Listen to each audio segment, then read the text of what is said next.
கிறிஸ்துவுக்குள் அன்பானவர்களே, இன்றைய தியானத்திற்கு நாம் எடுத்துக்கொண்ட வேத பகுதி தானியேல் 6:21-22. அப்பொழுது தானியேல், ராஜாவே, நீர் என்றும் வாழ்க. சிங்கங்கள் என்னை சேதப்படுத்தாதபடிக்கு தேவன் தம்முடைய தூதனை அனுப்பி அவைகளின் வாயை கட்டி போட்டார். அது என்னவென்றால், அவருக்கு முன்பாக நான் குற்றமற்றவனாய் காணப்பட்டேன். ராஜாவாகிய உமக்கு முன்பாகவும் நான் நீதிகேடு செய்ததில்லை என்றான்.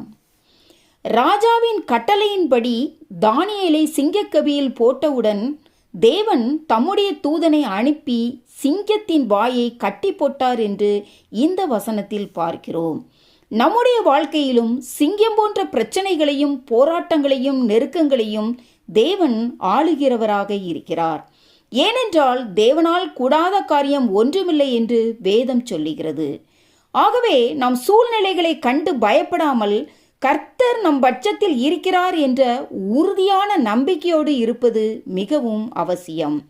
அதே சமயம் நாம் நம்முடைய வாழ்க்கையில் தேவனுக்கு பிரியமானவைகளை செய்ய ஒப்பு கொடுக்க வேண்டும். ஒருவேளை நம்முடைய வாழ்க்கையில் பாவத்தோடு அல்லது பாவத்தை நேசித்து வாழுகிற வாழ்க்கை இருக்குமானால் கர்த்தர் நம் பட்சத்தில் செயல்படுவார் என்று எதிர்பார்ப்பது வீண். இன்றைக்கு அநேகர் தங்களுடைய வாழ்க்கையில் தேவனுக்கு கீழ்ப்படிந்து வாழுகிற வாழ்க்கையை கொண்டிருக்க விரும்புவதில்லை. ஆனால் தேவன் மாத்திரம் தங்களுடைய வாழ்க்கையில் தங்களுக்கு உதவி செய்ய வேண்டும் என்று விரும்புகிறார்கள்.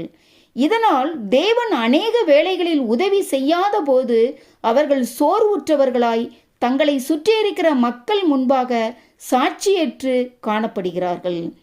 மேலும் இன்று அநேக சபைகளில் பாவத்தை குறித்து உணர்த்தி சத்தியத்தை தெளிவாய் போதித்து மக்களை ஆவிக்குரிய வாழ்க்கையில் கட்டி எழுப்பக்கூடிய போதனைகளை போதிப்பதில்லை. இதனால் மக்கள் பரிசுத்தமான வாழ்க்கை வாழ்வதும் இல்லை, பாவத்தை குறித்த ஆழமான உணர்வும் அவர்களில் இருப்பதில்லை.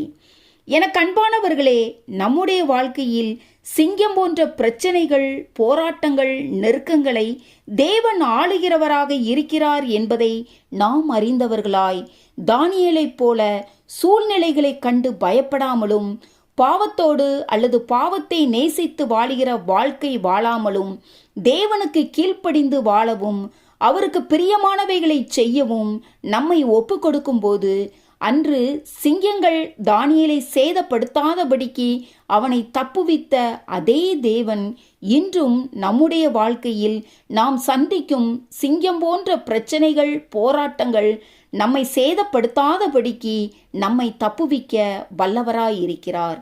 ஆமேன். அல்லேலூயா.